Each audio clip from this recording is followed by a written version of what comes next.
other, starting with our CEO. Good morning, Brad Miller, CEO of PSTA. Mike DeBreezy, City of Largo. Chris Shear, Pinellas County. Barbara Hazelden, citizen appointee, County Commission. Max McCann, citizen appointee, City of St. Petersburg. All right, thank you. We don't have anybody requesting to attend by Zoom? No. Okay, thank you.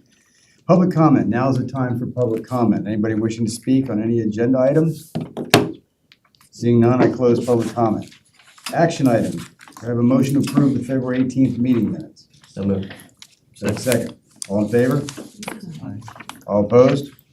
Motion passes, thank you. Henry Lukasik is going to tell us about, and Al, of course, our outline proposed contract for the development of the Transit Asset Management Plan. Morning, Henry. All right, good morning. Henry Lukasik, PSTA Director of Maintenance. Looks like I will have the floor for the next hour or so, because I have both action items. First one I want to talk about and present today, briefly, recommend the approval of a one-time contract with WSP, one of our general services consultants, to update our transit asset management plan at a cost not to exceed $204,000. First, I want to start off with whether you're new to the board or whether you've been here for a while, you might be saying, I've never heard of transit asset management plan. What is it? Have we always been doing it? And those are great questions. So as I was preparing for today's presentation, I went back, and we'll talk about this, and I looked at all of what amount of time has been spent since 2012 when transit asset management plans were first rolled out by the Federal Transit Administration, and realized that over the last 10 years, I've probably reviewed and seen presentations, well over 500 slides on various topics of TAM, and attended something like 36 hours of webinar training. I will not subject you to that amount of time or information. If you have nothing to do, I highly recommend, but I'm going to compress this to probably about 20 minutes and maybe about 5 or 15 slides, but we'll go pretty quick. Real quickly, what is it? Transit, it's not just a what, it's a who, a where, a why, a when, and it really is a strategic plan that transit agencies are required to have and update every 4 years. The first plan that PSTA put together was in 2018 when it became a requirement. That was our initial plan. And then we had an update in 2022. So in your packet is a copy of our plan that was compiled in 2022. Now I say, remember, this was compiled in 2022. This was the information that we had at the time and what was going on at the time. The reason we are here today is because 4 years later, it's time to update that plan. For the most part, the plan is about our assets. Everything PSTA owns, our buses, our facilities, these tables, chairs, equipment, and maintenance. And the whole reason that the Federal Transit Administration rolled this out was to monitor and track the capital backlog of all the assets in the transit system that the FTA administers. There was a statistic that was put out about 6 years ago that there was something to the tune of $98.2 billion of capital backlog in the transit system, not PSTA's capital backlog, but just in general. This includes rail systems, bus systems, buildings, facilities. And what this does is the FTA compiles all this information from the individual agencies, and really the idea and the goal is to keep things in a state of good repair. That's really the point. What do you have? How are you maintaining it? What is its life cycle? When are you going to replace it? How are you going to replace it? So while this presentation is going to kind of make it seem like this is kind of an easy process, I can tell you it's arduous, it's laborious, it's complex. There's a lot of reporting models. PSTA does have a lot of assets that we track, and they are all assigned a score, which in turn feeds all of these hierarchy sheets of asset classification. As you heard me mention, this TAM, as you'll hear me abbreviate it, is rooted in history. It was part of several surface authorization funding bills for transit starting back in 2012, reaffirmed under the FAST Act of 2015, and it became a final rule, an actual CFR rule back in 2016.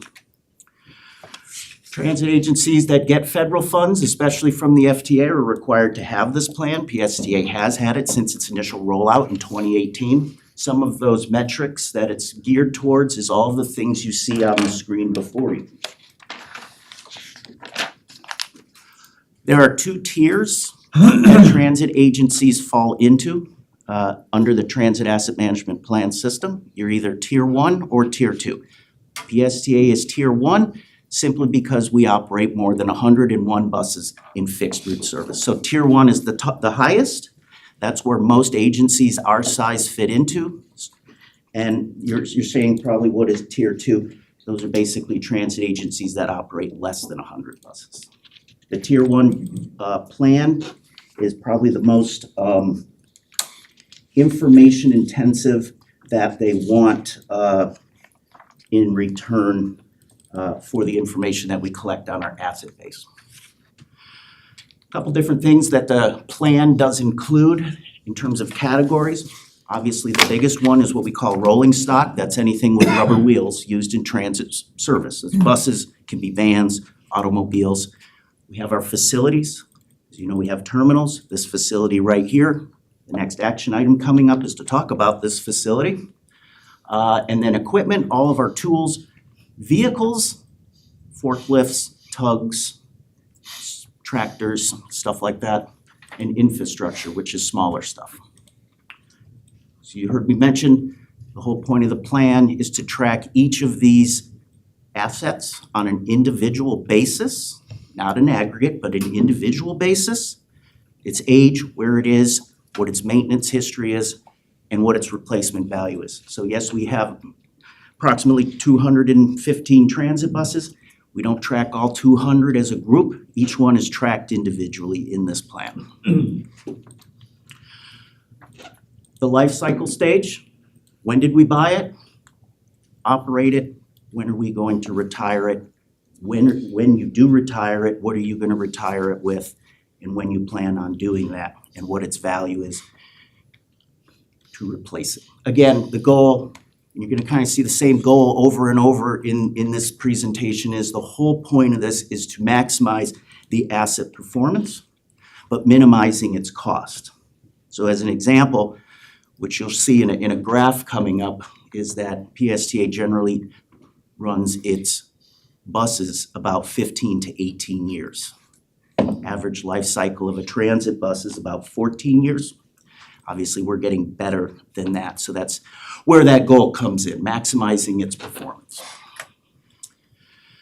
Every asset in the plan is based off a 5-tier rating system. It is called the TERM model, which is an acronym for Transportation Economics Requirements Model. I didn't make that up, but basically it's a 1 to 5 scale, 1 being poor condition, 5 being excellent. Our goal at PSTA is to be basically 3.5, in between adequate and good. But I can tell you that part of the update with what we've gotten in new buses, we're actually going to be closer to a 4.5 because we've replaced a lot of equipment. We have the construction of a new terminal in Clearwater going on. And our buses and of course the Park Street Terminal have been the oldest assets that we have and maintain, but those are either have been replaced or going to be replaced. Here's a couple of the graphs that we see. They're called asset condition decay models, and really what it is, it's a very fancy name to say when something is new, it's in excellent condition. But as time goes on, whether in years or its lifespan, that obviously its condition is going to go from excellent and over time going to go down to adequate or marginal. If you look at this graph on your right, here's some examples of equipment We have air compressors, HVAC systems, and here's probably one everybody can relate to, a diesel bus or any bus, typically 12-year lifespan. When you buy it at year one, it should be in excellent condition, but as time goes on, its condition starts to degrade over time, even with great maintenance, to where if you go even further, where PSTA replaces buses around 18 years, then you're kind of in that marginal category. Some of the other exercises that we go through in the plan, one is we go through an exercise where we take all of our assets and we rate them on its criticality. Some of your metrics that we base that on are to your left: safety, its condition, its reliability, its effectiveness, and of course, regulatory compliance. This all bundles up into everything that we do at PSTA, and of course, towards the right of your screen, you see how, in terms of submetrics, how it breaks out. And then we go and put all this information together where we populate a list based off its criticality. Useful life benchmark, also defined as ULB. This is where we go through each asset, and the FTA does have a baseline standard. How long should something last? So rolling stock motor bus, again, I keep using the example of a bus just because everybody can relate to that. Typically, the FTA would set a useful life of 14 years. We actually did it at 15 years because we found that we had the ability to maintain buses that extra year. But you can see that it even gets down to be more granular, which is we even rate software, certain softwares that we use, our computer equipment, down to our transit centers and bus shelters. Everything gets a useful life benchmark rating.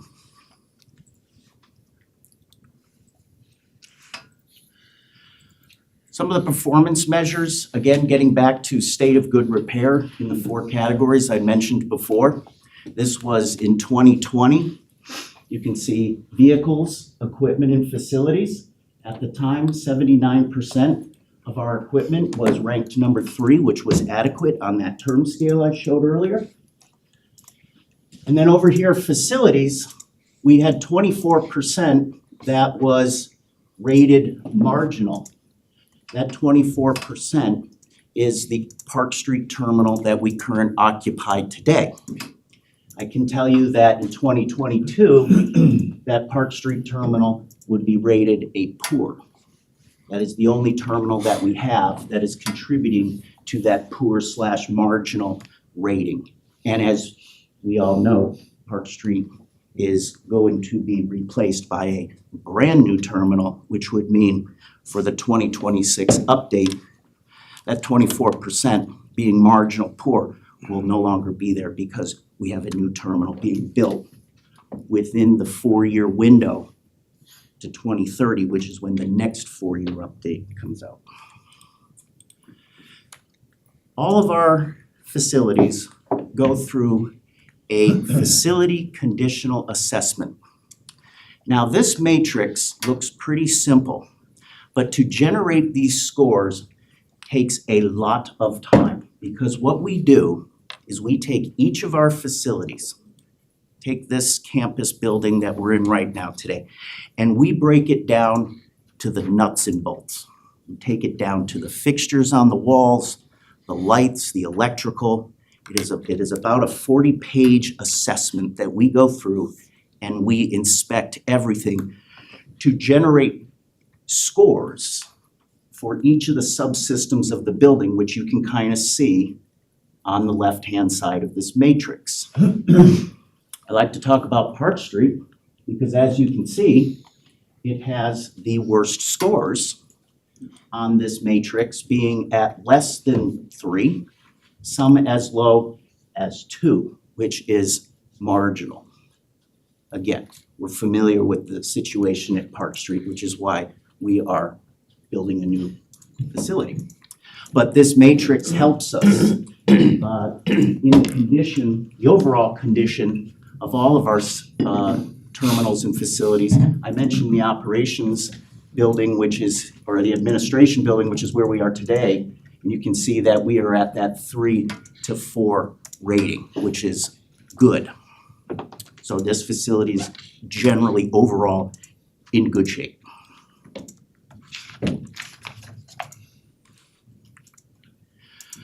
To recap, a lot of information I just handed out here.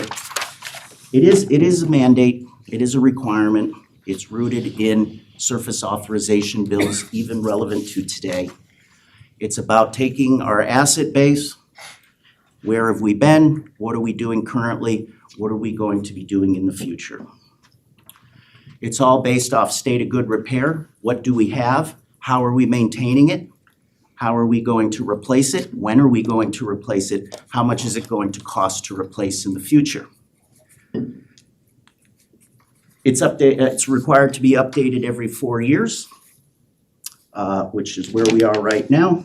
And it aligns with a lot of other PSTA plans that have been presented in the past here. One is our capital improvement plan, obviously being asset focused. That factors heavily into our improvement plan, our performance scorecards, our Vision 2030 strategic plan, transportation development plan factors into that, and another required document from the FTA, which is the public transportation safety plan, also an acronym that you may have heard called PTASP. All of these things align together. All of this gets wrapped up into the TAM plan. I will turn this over real quickly to Al Burns to talk a little bit about the procurement side, and then we'll take questions after that. Thank you, Henry. Good morning, Mr. Chair, committee members. Al Burns, your highly motivated procurement director.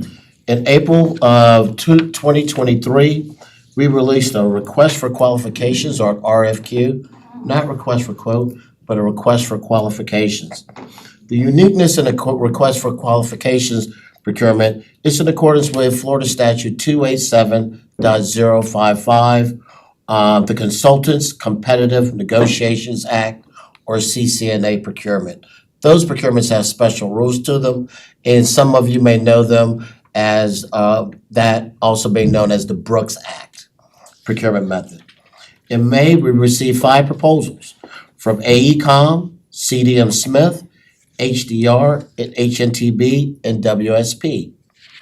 3 of those firms moved ahead and were considered to be in a competitive range, and those firms were WSP, AECOM, and HNTB. We've done a responsibility at that time, and we continue annually to do a responsibility check on all 3 of the firms, and all of them are in good standing. And all of them have been issued various task orders since the beginning of the contract period back in 2023. There's a thing called task orders and task order considerations. This contract is a task order-based contract. The task orders that are issued to any of these firms that exceed $100,000 must come to the Finance Committee or Planning Committee, depending on the nature of it, and be approved by the committee, and then ultimately approved by the board. Once again, any task order over $100,000 has to come to committee and board to be approved. The rates that are included in this that are being used for that $204,000 are from FDOT District 7 rates.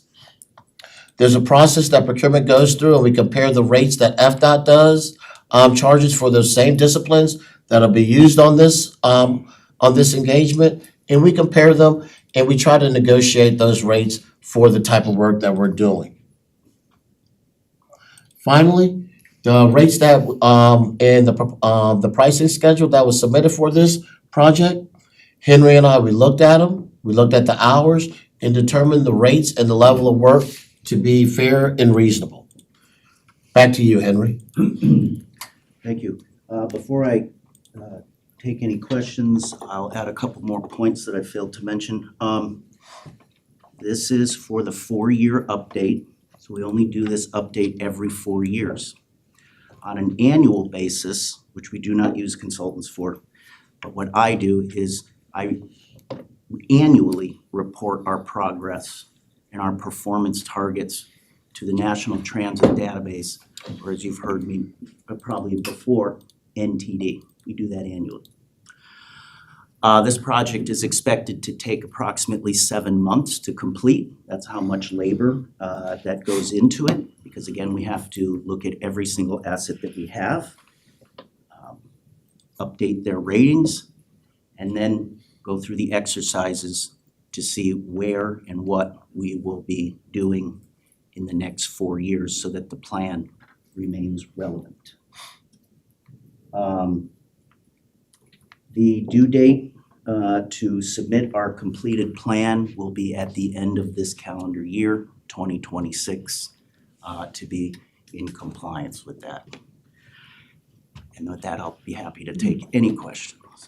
Thank you, Henry. Real quick, on the slide 11, the useful life benchmark.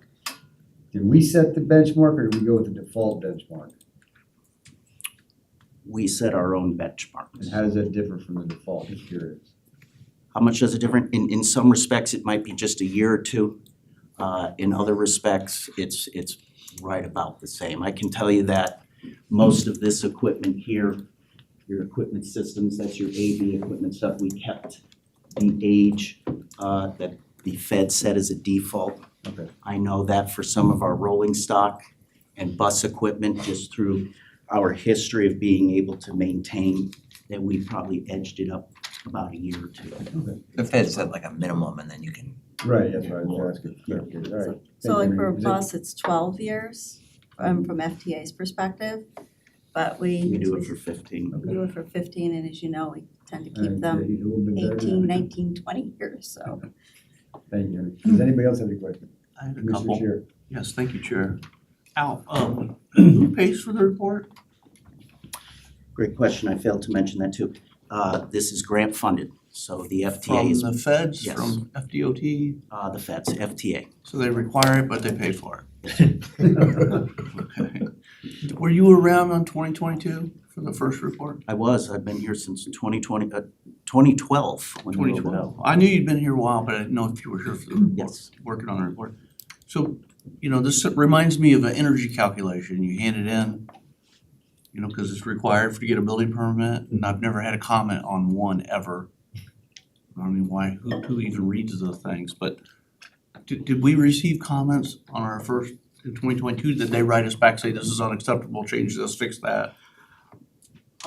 For your for the specific plan, no, I don't get specific comments back from the plan perspective where, and I think a lot of people in this room can relate because we're doing it right now, is when it gets turned over to the National Transit Database on an annual basis.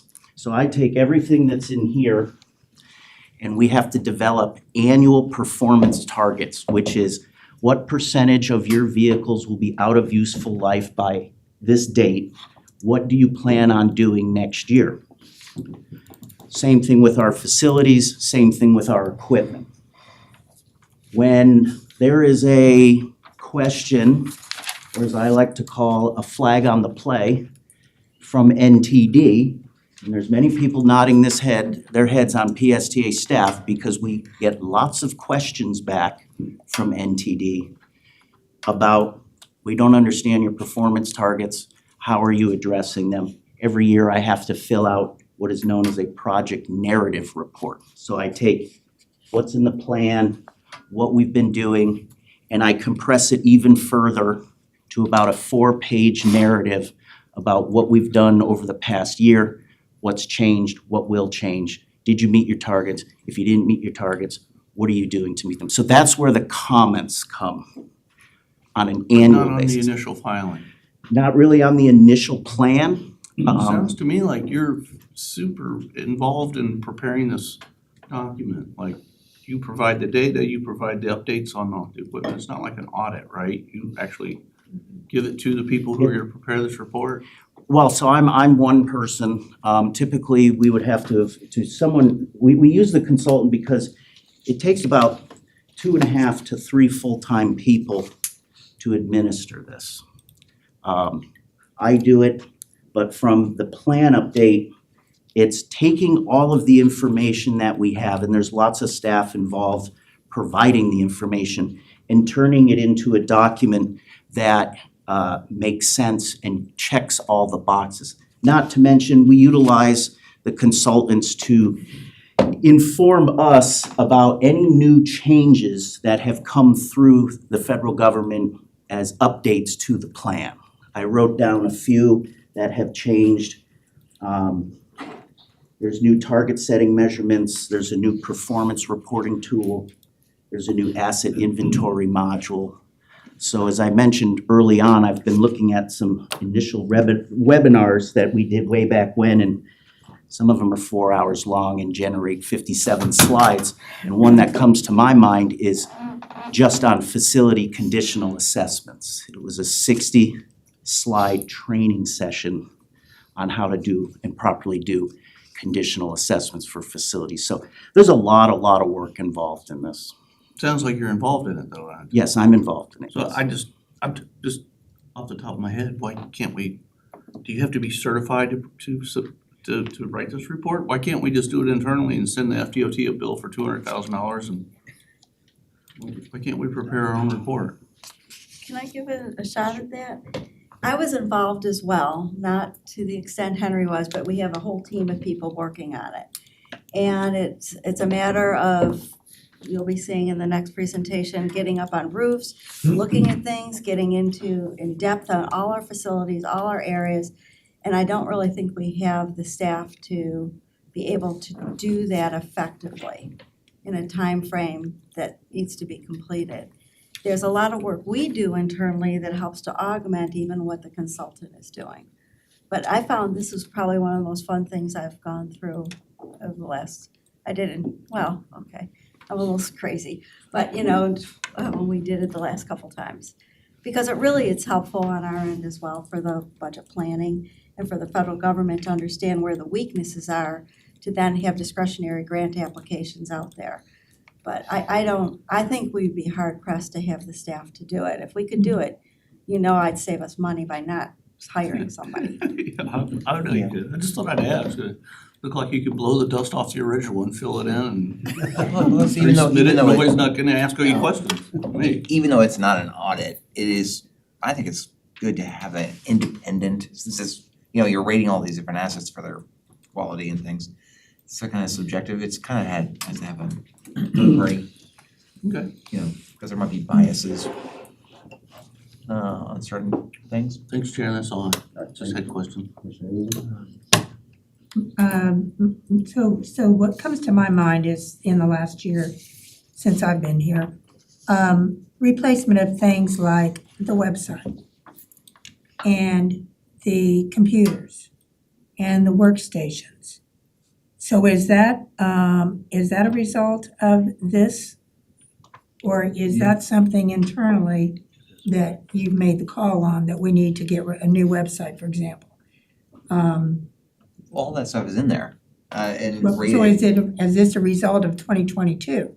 That it was determined that the website needed to be replaced, the workstations need to be replaced, and the computers need to be replaced, and is that what has caused this cascade of replacements this year? Yes, I mean, essentially, yes, every asset, like Henry said, is, on a scale of 5 has a detailed number calculated. And then they have a useful life of computers, 5 years, I think.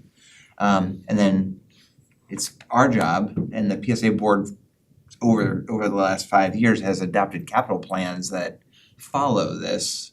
And so then had the computers replaced in fiscal year 2025, because they were ending their useful life as this plan called for, as an example. Same thing with the website. What is the life of the website? I think it was 5 years. Typical useful life on a website is anywhere from 2 to 5 years. Ours was getting ready to celebrate its quinceañera, so Celebrate what? 15. 15? It was, or 10 or 15, it was quite old. So one of the reasons why bringing people on is merging the two documents, taking what we were at in 2022, comparing it to what we've done since 2022, and forecasting out how our state of good repair and capital backlog is moving into the next 4 years and planning that out. So there's just a lot of merging of information and producing a report that's manageable and easy to read.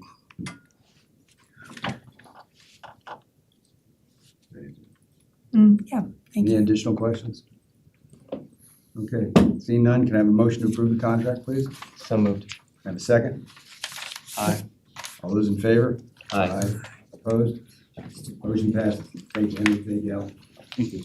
Might as well stay up there because Henry's not gonna talk to us how we're gonna fix the roof. Okay, so for our online viewers, I am Henry Lukasik. I'm still the Director of Maintenance. Mop it up.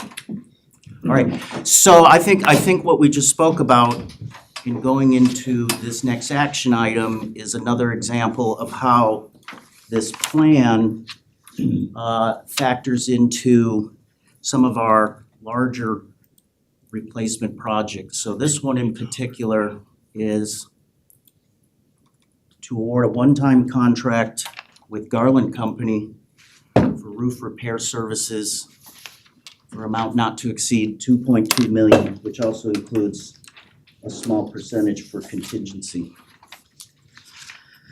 So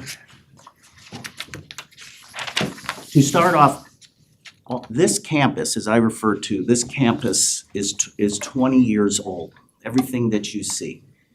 So the project entails all of the flat roofs, anything in white, okay, has reached 20 years old. This facility was constructed in 2005.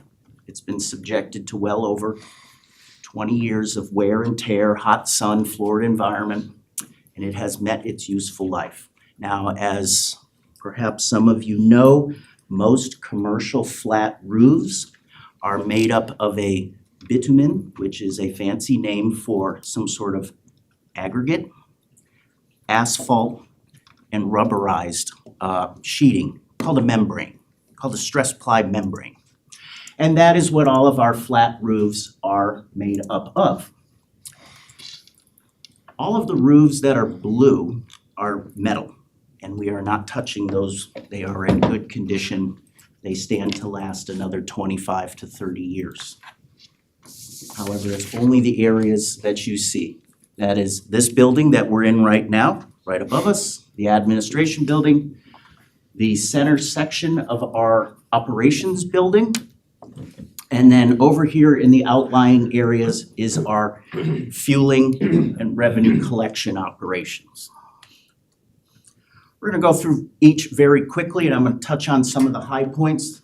This one here is the administration building. You can kind of see that over the years, we've made some patches, especially towards the end of its useful life. We do have active leaks down at the other end of the hall, as indicated by the permanently installed buckets, especially when it rains. We've made repairs over the years. We've taken core samples of the roof. I'll talk a little bit more about that, to do some investigatory work as to the wetness of the roof itself. Moving on real quickly, this is another view of our administration building. Now we're getting into our operations building, administration building, operations building. You can kind of see what 20 years of wear and tear has done to the roof itself. More core samples. And of course, our two outlying areas that I mentioned previously. We did, as you heard me mention, we did some investigatory work because when I say that we are repairing the roof or replacing the roof, for the most part, we are not taking the existing material off of the roofs. There is product now out where you can redeck them. One of the tests but there's a stipulation, and that's where this nuclear roof scam comes into place.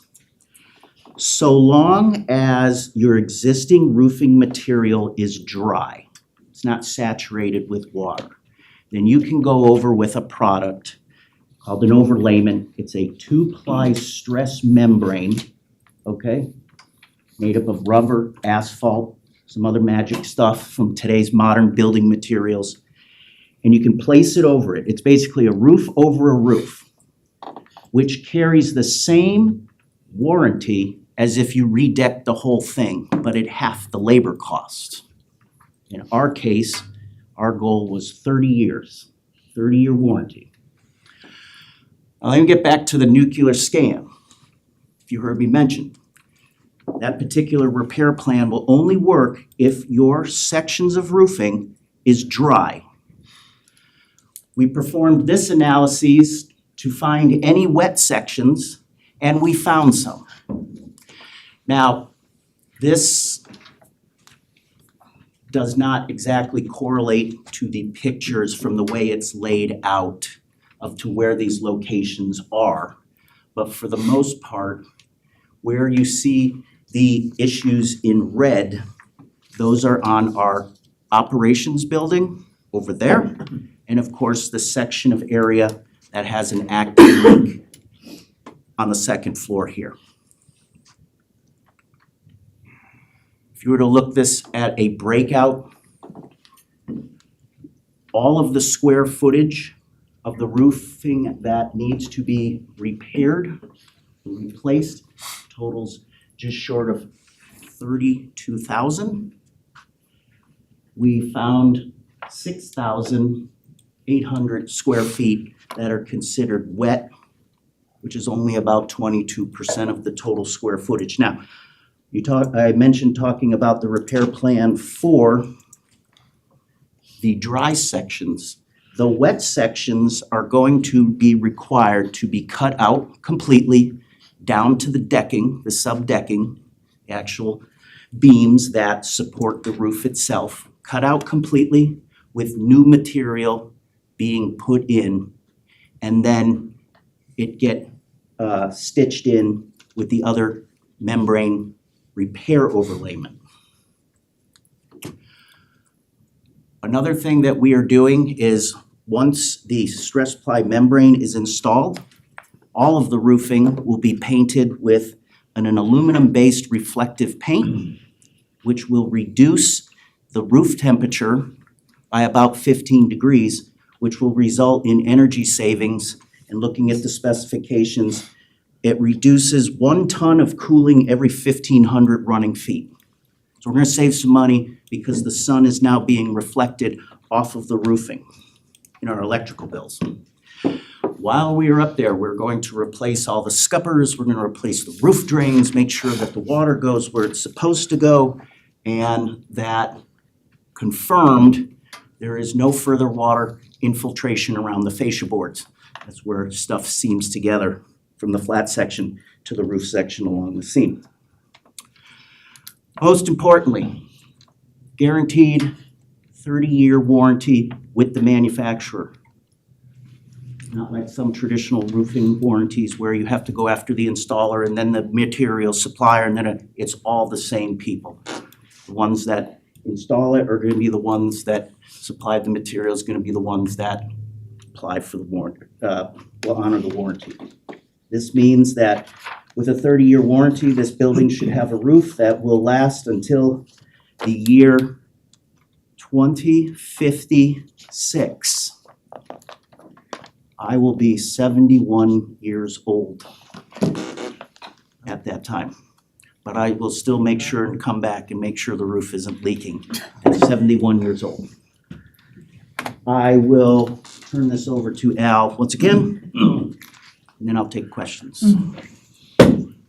Mr. Chair, Al Burns, still your motivated procurement director. We identified an existing Omni Partners contract between Racine County, Wisconsin, that resulted in Garland being awarded a contract for that. The contract was competitively procured. In the solicitation, we've reviewed the solicitation in its entirety, and it meets all the compliance requirements to be federally funded and met all the FTA requirements.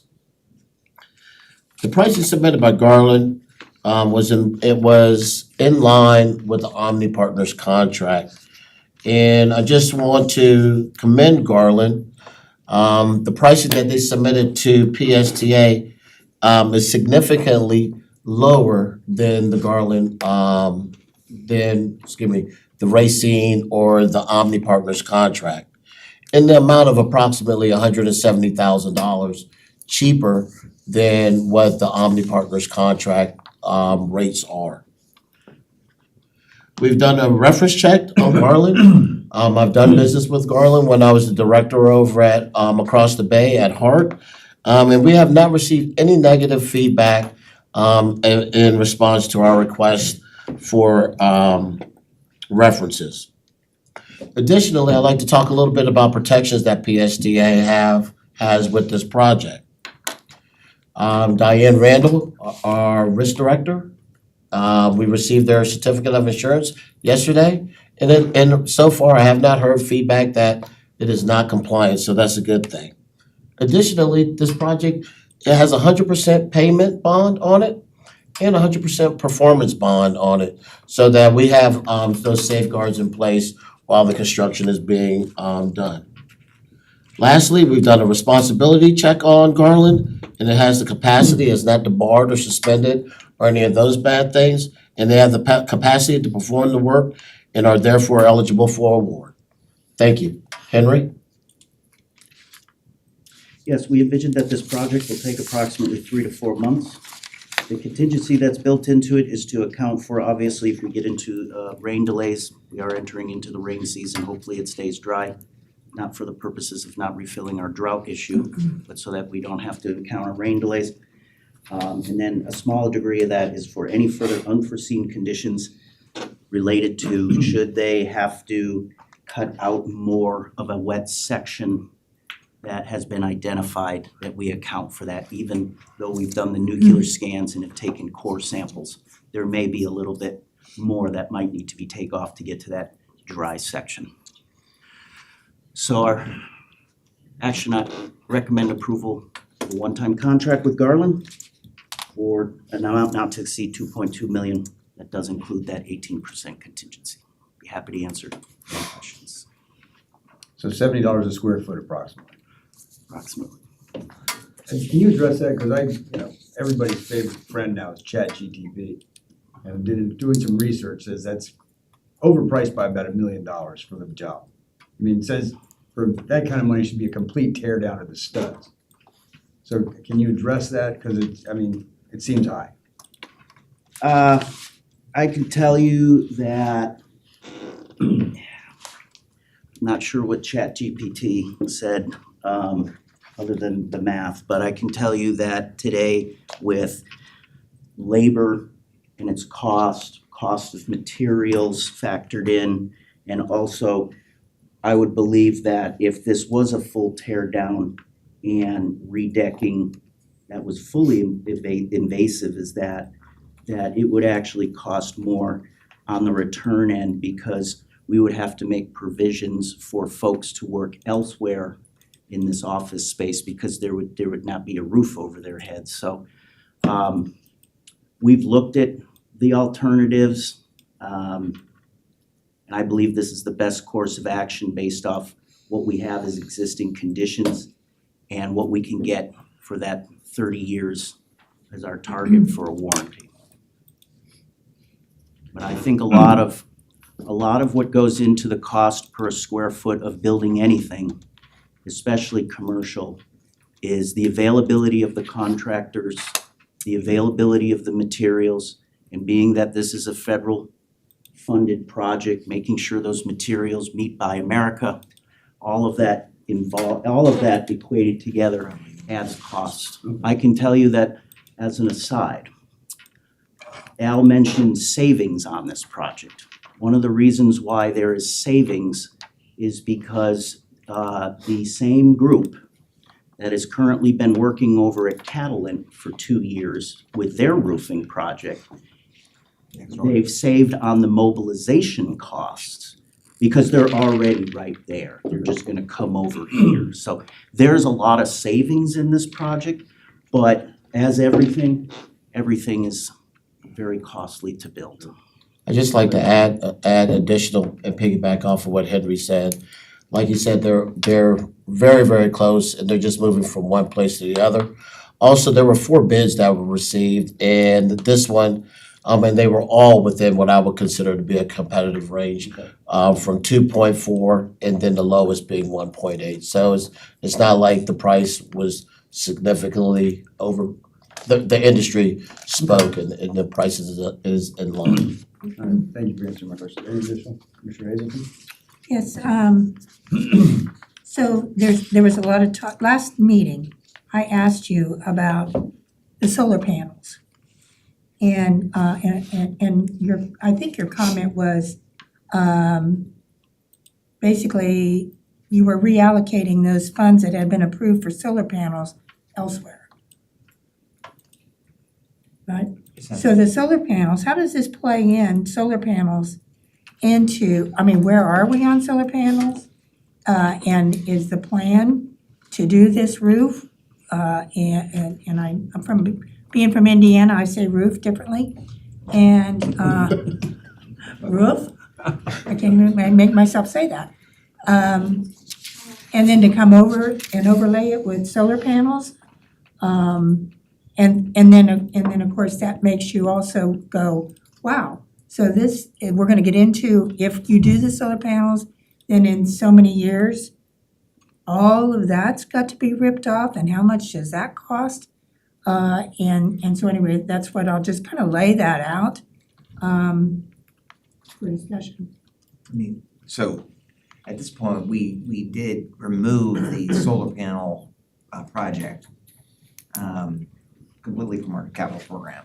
Uh-huh. And it's not in there now. You know, there was a time, a year ago, there was significant tax credits the PSA could have received with the Right. solar panel, but those went away. So it didn't seem to make cost feasible sense. And then plus, as Henry said, they're gonna paint this new flat roof white. So the savings that we would have gotten on energy savings, we can still get a lot of the savings.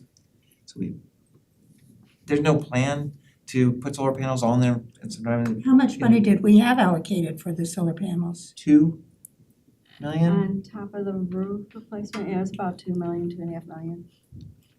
2 million on top of this 2 million. Uh-huh. But yeah, and then I think Henry, you said that this new installed roof would be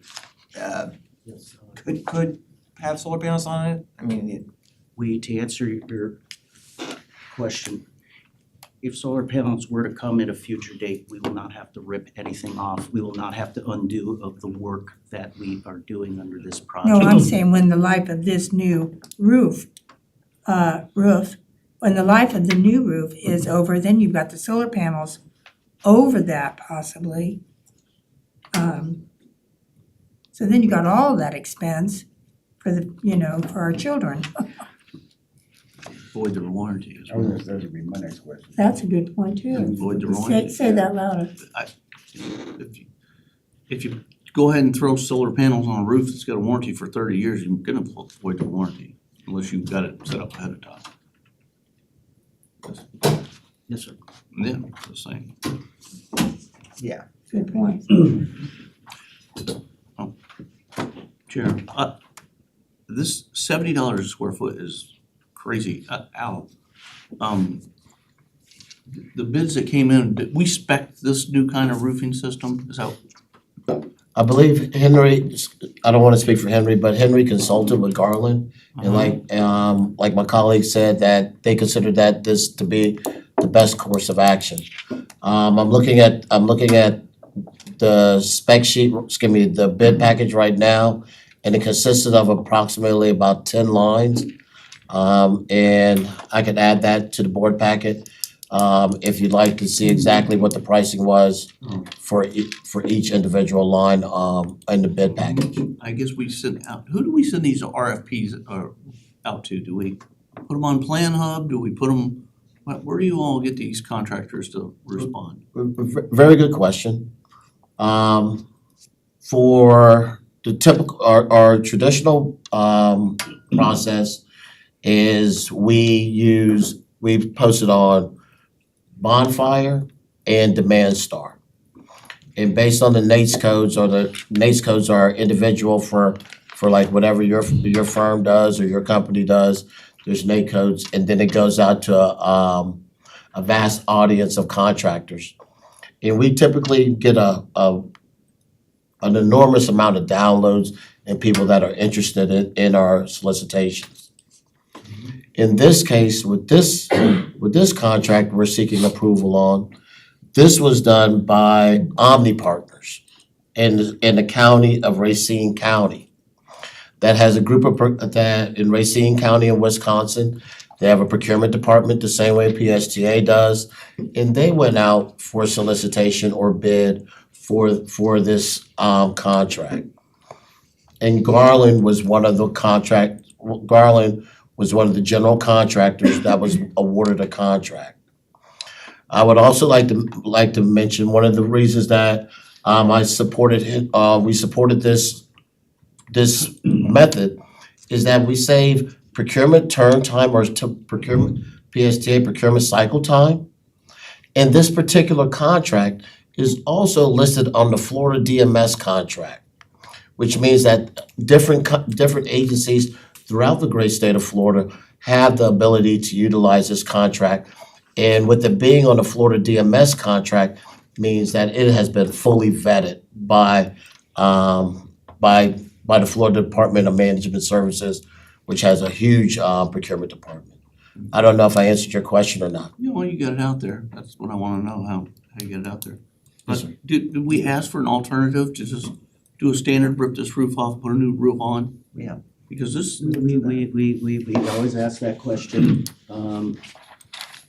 As I mentioned, that's a very intensive process.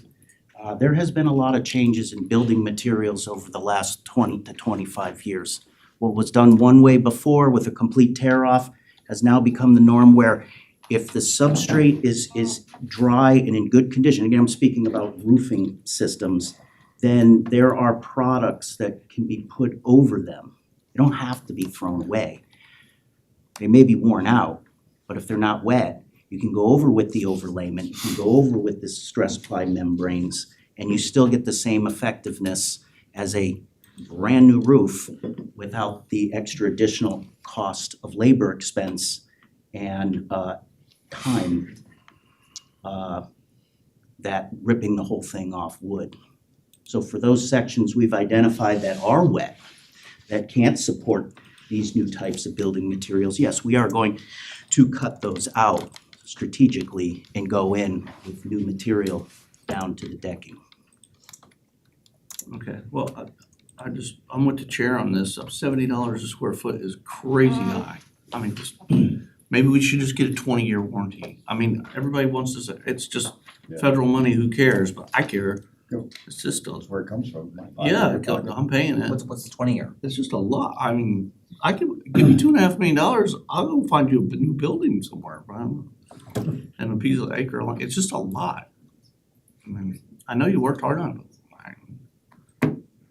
And we can certainly inquire about a 20-year rated system. What's that? I said, we can certainly inquire about a 20-year system and see if there's a cost difference. Yeah, I mean, is it worth the squeeze to get another 10 years on a prorated warranty anyway? Maybe that's what's driving the cost. For the 30-year, I don't know. It's just shockingly high for me. Okay. Any additional questions? Do I have a motion to approve? So moved. Do I have a second? Not seeing a second, motion fails. Thank you. Next up, Devin Deal will give us our presentation of our inter-county bus service. Good morning, Finance Committee. It's always a little difficult to follow Henry, but of course, I will do my absolute best. So my name is Devin Deal. I'm the Planning and Data Analyst Manager. And I'm going to talk a little bit about our inter-county bus service that we offer as an agency. as well as some of our plans for future inter-county service and our work with FDOT. So first of all, what you see here is the 3 bus routes that PSTA operates that serve into Hillsborough County. There are no routes from Hillsborough County that HART operates that serve Pinellas County, and we have 3 routes serving into Hillsborough. The route that you see up here in the north is Route 78. This begins at our Park Street terminal in Clearwater and kind of meanders around North County and makes its way over to Town and Country, where it connects with the HART Northwest Transfer Center for Hillsborough on Sheldon and Waters. This route has about, it's a pretty productive route for North County. We have Route 300 over here in purple. This originates at the Olmerton Park and Ride over here at Olmerton and Starkey. Travels down Olmerton to PSTA and then back across the bridge to TPA. And then we have Route 100 that operates in green down here from downtown St. Petersburg, goes up 275 and serves Gateway Mall, and then takes the Gandy Bridge over to Britton Plaza on Dale Mabry in Tampa, and then up to Marion Street, where you can also connect with other HART bus routes. So for the Route 78, this route operates hourly service most of the week, and it serves Town and Country to connect with HART services every other trip. This has about 26,000 rides a month. It's about 15th in ridership. It's very productive for a North County route especially. And we see good ridership on our connections to Tampa. This is also our only service that offers those connections to Tampa 7 days a week. For the Route 100, this is a more limited service route. It operates only 5 days a week, Monday to Friday, and serves as kind of a commuter service for riders coming to and going from Hillsborough and Pinellas County. Again, travels from downtown St. Petersburg across the Howard Franklin over to Britton Plaza on Dale Mabry and then Marion Street in Tampa. This has about 5,000 rides a month, and this service is primarily funded through the FDOT Urban Corridor grant program. Over 90% of this route is covered by FDOT grant funds. The Route 300, this is also a limited service, weekday only route. There's 9 trips daily in each direction from the Olmerton Park and Ride at Starkey, across the bridge over to TPA, and then to Marion Street. This has about 2,700 rides a month, and this is nearly 70% funded by the FDOT Corridor Grant Program. And so now I'm excited to show you one of our new concepts for service over to Hillsborough that offers competitive travel times and more consistent service. We are looking at the Route 727, which you'll hear a little more in detail about next month at our Premium Transit Service presentation. This will be a reconfiguration of the Route 100 using the existing funding primarily, and this would offer more competitive travel times and more direct service straight to TPA from downtown St. Petersburg. As it stands right now, we're looking at service originating in downtown St. Petersburg and then taking 275 all the way up, utilizing the express lanes wherever possible, direct to TPA. So there would be no in-between stops, and this would offer more competitive travel times to an automobile, which we regularly hear from riders that they're looking for, more competitive, shortened travel times to get to their destinations. And again, this is working in conjunction with FDOT every step of the way. Now that those express lanes are starting to come online, they are also interested in us providing that stronger inter-county service, utilizing those express lanes for those better travel times. So we've been working kind of hand in glove with FDOT on this project from the beginning. We are also, given that we are looking at eliminating the Route 100 to fund the 727, we've been doing outreach on that Route 100. We've talked to dozens of riders thus far, and what we're finding is that this is primarily work trips. 3/4 of the riders on Route 100 are using it for work trips, and nearly the same amount transfer at least one time to get to their destination. What we're finding on their locations and their trips is that even though the Route 100 would be eliminated in this scenario, the riders would still have transfer opportunities either at Marion Street to connect to HART routes. They can connect to Britton Plaza from Tampa Airport using Hillsborough services. And then additionally, riders can connect here at PSTA from the Route 300 to connect to some of our other services. So it would be eliminating a route, but it would be shifting those transfer locations for the riders to different locations. And we're doing outreach to attempt to have the most minimal impact that we can on our current riders while still offering good inter-county airport service. And with that, I'm happy to take any questions. Any questions? Commissioner Hazel? Maybe I missed the location of the proposed station in St. Peter's, where? So we don't have an exact location yet. We're working with the city of St. Pete to determine the best location. There's possible park and ride opportunities. There is our transfer station downtown at 3rd Avenue South and 3rd Street, near that Publix there, where about a dozen of our bus routes come through that riders can connect to. So that location is not set in stone yet, and we'll have more information on that next month, working with the city of St. Petersburg. We're trying to identify a parking garage or park and ride lot opportunity for people that could drive to downtown St. Pete, park their car for a reasonable price, a cheaper price than parking at the airport, and take the bus to the airport. So the exact routing in downtown is still in flux, but the idea maybe it would start at that Publix in downtown to connect to, so you could take the bus to the airport, and then swing by a parking garage. We're still negotiating with St. Pete on, then go up the highway. Yeah, thank you. Sorry. Commissioner McCann? Yeah, first thing I want to say is I fully support this. I think this is a big deal. Having a bus that goes from downtown to the airport is a no-brainer. I was in a Forward Pinellas focus group for a little while. We met several times and this came up over and over and over again. Why don't we have a bus that goes from downtown to the airport? So yeah, I think this is great. It can't come soon enough in my opinion. I hope that the frequency of this is at least once an hour, because otherwise it's not gonna make sense for people. When they're trying to catch a flight, they're on a specific schedule. You can't really be that flexible. I also think we should forget the park and ride. My research shows that park and rides don't work. If somebody's gonna get in their car and pay to park, they're just gonna go straight to the airport. Forget it. It's not a good use of resources. If I'm gonna take this, I'm gonna take the Sunrunner down there. I'm gonna take an Uber down there. I'm gonna get dropped off, something. I'm not gonna pay to park downtown, sit on a bus for an hour and then go to the airport. Just mostly park and rides don't work in my experience. So take that for what it's worth, but yeah, fully support this. It's great. Love it. Thank you. So, and by the way, last thing, sorry. Sometimes an Uber to the airport can get really expensive depending on the time of day. It can be like $60. Yeah. So another reason why this is a big deal. Thanks. Anybody else? I did have, could you please show the Route 100 that it's replacing, that goes downtown? That's good. And now, That goes over the Candy Bridge. that goes over the Gandy and all that. So it's gonna be replaced with the 727? Yes, sir. Yeah. Yeah, I really like it too, and I ditto what you said about I'm gonna get in my car, I'm gonna drive all the way over there, but Yeah. maybe I'll just take an Uber to the drop off and save me $60 at the. Yep. It's very expensive to park at the airport. And then one other question. I think I heard at one meeting that we have these 3 routes that go to Tampa and back, and we subsidize them, but the Tampa Transit doesn't help us subsidize those at all. Is that right? Currently, the Tampa doesn't have any, Hart does not have any service that comes to Pinellas County. Right.